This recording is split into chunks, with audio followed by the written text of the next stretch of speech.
Momen Prabowo terkejut kepala daerah kakak adik, gak apa-apa asal dipilih.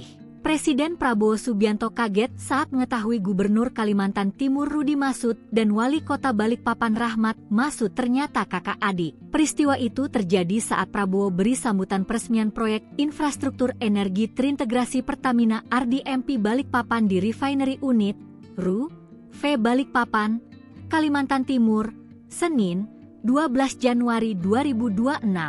Awalnya Prabowo memanggil kedua kepala daerah itu ke panggung.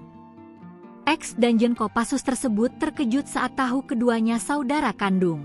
Wali Kota Balikpapan, Saudara Rudy adalah gubernur, Saudara Rahmat wali kota. Ini saudara ini, kakak adik. Oh, kakak adik ya. Gak apa-apa asal dipilih benar ya. Setelah itu, Prabowo menanyakan keberadaan Wakil Gubernur Kaltim, Seno Aji. Seno pun berdiri, diiringi canda presiden yang menyebutnya kader Gerindra. Wakil Gubernur hadir, Wakil Gubernur. Wakil Gubernur ini soalnya orang Gerindra di sini nih. Jangan Golkar aja. Friend, kita friend.